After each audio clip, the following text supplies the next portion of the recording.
friends, I'm Daisy from Texas, and this is my crazy story. Please like and subscribe. I was born to a single mom who was thrilled to see that I was a beautiful baby. Everyone at the hospital wanted a glimpse of me because my mom was a superstar figure skater. OMG, look at her eyes, just like her mom's. Gosh, her eyes, nose, lips, everything screams perfection. Of course, she is my daughter. She can be nothing less than perfection.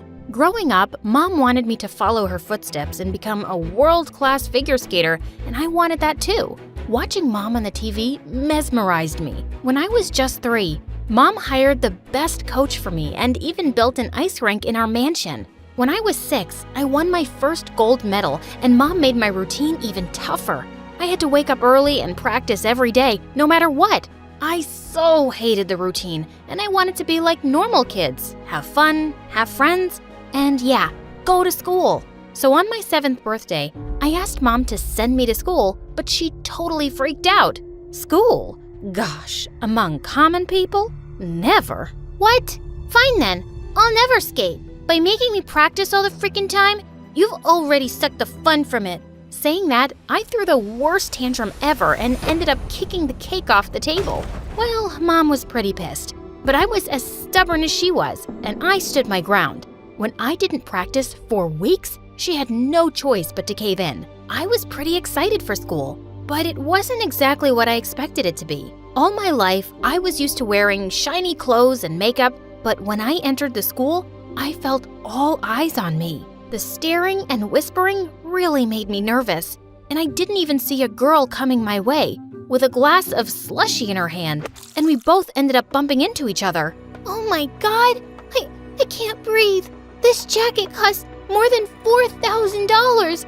I'll have to send it to France for dry cleaning. Huh? This trash? Gosh, you're a rich snob, aren't you? You should thank me that I dropped slushie all over that ugly jacket. It really looks better now. And then all the kids standing around us started to laugh. I just ran to the bathroom and washed my face and took off the shiny jacket.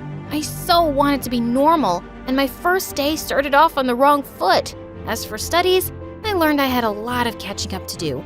So I started working my butt off to be at the same level other kids were. Come on, Daisy, it's time to practice. No, I have to figure out this math problem first. What? That's why I was so against you going to school. Seeing Mom lose her marbles, I had to leave my homework and practice. But the next day, when the teacher saw my notebook, she was furious and said I wasn't taking studying seriously.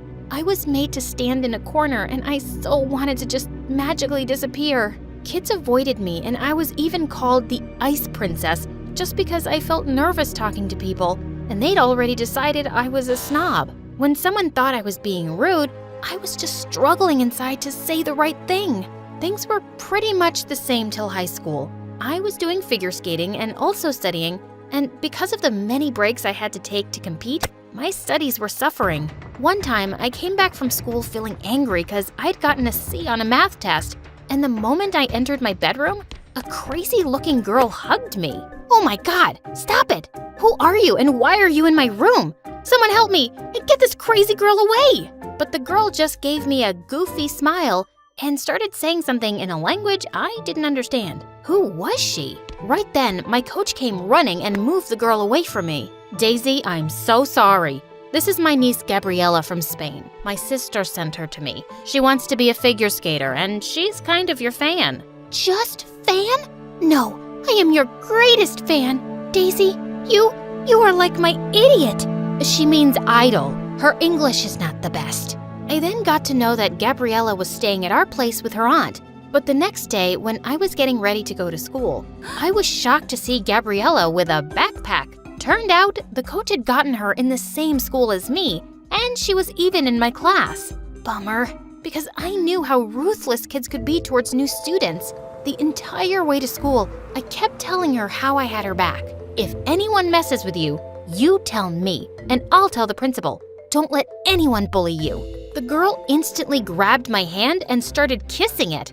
Oh, Daisy, you're so kind. I love how you synthesize with me. Synthesize? You mean sympathize? Yes, that! At school, I kept Gabriella with me. I was protecting her like a mother goose. I wasn't gonna let anyone make fun of her. But during our health education class, something bizarre happened. The teacher was giving us a lesson on how to rescue someone who might be drowning, and seeing a dummy in the water, Gabriella just lost it. I save her. Nobody panic. I got her. But Gabriella, it's just a dummy. No, Daisy, you can't call people that word. She then jumped in the water and dragged the dummy and performed CPR on it. Don't you dare die on me. Don't you dare. The whole thing looked like a scene from a movie. In the end, when Gabriella realized it was actually a dummy, she started laughing, but right then the teacher clapped, saying that she had never seen any kid take CPR lessons so seriously, and she was proud of her. What? I literally can't even. I soon realized I didn't need to worry about Gabriella at all. Even though the girl seemed to have an IQ lower than a plant, all the teachers and kids loved her, and I just kept wondering how. Even worse, it seemed like every guy in school had a crush on Gabriella. All the boys would be talking about how cute and funny she was. Every day when Gabriella opened her locker, chocolates and love notes would fall out. Sometimes I think this school is Hogwarts. Hogwarts? Why? Every day I wish for chocolates and I get chocolates. Totally magical. Here, have some. I didn't get why everyone liked her so much. One time, Gabriella and I were sitting in the cafeteria and having lunch when a guy came and sat next to me, making me so nervous that I couldn't even look up. He was the school's most handsome guy. So I was wondering if you would like to go out with me this weekend. I don't think so. I have to practice for a tournament. How about next week? Oh, Daisy, don't get so ahead of yourself. I would never want to date the Ice Princess. Gabriella, what do you say? OMG, I felt so embarrassed.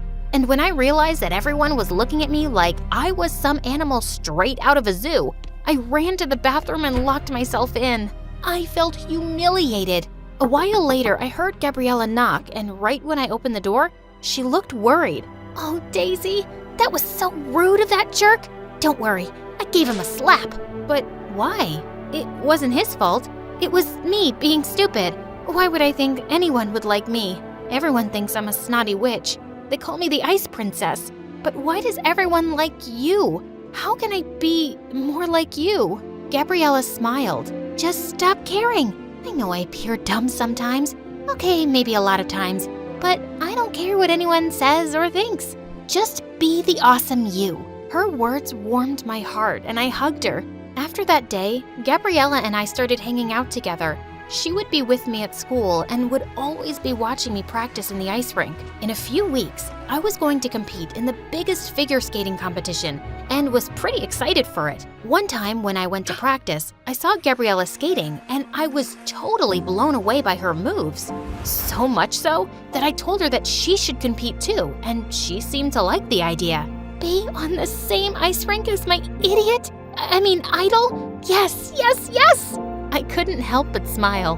Gabriella was kinda adorable. But when Mom found out about Gabriella also participating, she went ballistic, saying how stupid I was to encourage my competition to be in the tournament. But I ignored her. Gabriella wasn't competition. She was my friend. But on the day of the tournament, something bizarre happened. Gabriella wore an exact replica of my costume. What's this? You copied my design? I was working on this costume for a week. We look like twins now. It seemed odd, and when Gabriella performed, I was shocked because she wasn't just good, she was fabulous. So when it was my turn, I had to improvise and make my routine look more thrilling. When the marks were announced for the first round, I was in the first spot and Gabriella was second, but still, the press was running towards her, calling her a breakout star. That girl, she used you. She acted all innocent and adorable, and look, she's stealing your limelight. I'm telling you, that girl is up to something, and you'll only realize it when it's too late. She is a backstabber. My heart sank hearing Mom's words. Perhaps she was right, but I had the second round of the tournament to worry about now.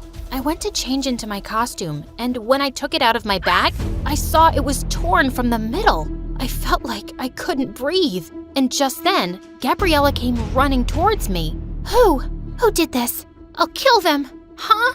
Don't act so innocent. I know it was you. Just go away. Daisy, I swear. Just leave me alone. Mom was right about you. You stabbed me in the back. But... Before she could say more, I lunged at her, and right then Mom walked into the locker room with some people. See, this is your breakout star, using unfair means to win. First, she copied Daisy's costume and then destroyed her new one. And now, she is attacking my daughter. Well, Gabriella was disqualified right then. Thank God Mom came in right in time and she had an extra costume, so I was able to perform. In the end, I was one of 3 contestants selected for the final round. At home, Gabriella came to talk to me, but I slammed the door shut on her face. I didn't want to talk to a backstabber. Later, I woke up in the middle of the night to get some water and heard some sounds coming from Mom's room. She was talking to my coach. You're fired. Pack up your things and get out. I hired you to make my daughter the best, not bring in a competition for her. If I hadn't taken matters into my own hands by ruining that dress, my Daisy would have lost the title. Take this money and get lost. She then wrote a check and threw it in my coach's face. What the heck? It was because of Mom that Gabriella was out of the competition? I felt horrible. At that moment, I knew what I had to do. The next day when Mom and I reached the stadium for the final round, I had a surprise for her. After the first contestant performed, it was my turn. Are you ready? Yes, but are you sure? Never been more sure in my life. Show them what you got, bestie. Saying that, I hugged Gabriella and sent her to the ice rink. Seeing her enter the ice rink in my place, Mom totally lost it and was running towards the organizers, but I stopped her and told her how I knew the truth. You stupid girl! In life, you have to play dirty to get to the top. So what if I played a little dirty for you? But you blew your big chance. I don't care. I choose to play fair. I then ran to watch Gabriella perform, and she was breathtaking. When she was done, the audience threw roses at her, and I could see tears of joy in her eyes, and I was so happy for her. It was no shock when Gabriella was announced the winner of the competition. As she received the trophy, she took the mic. This trophy was my dream, and I dedicate it to my idol, Daisy. Thank you, Daisy. Thank you for believing in me. Get over here, girl. Daisy and I waved at the crowd and then hugged. It was the sweetest victory ever.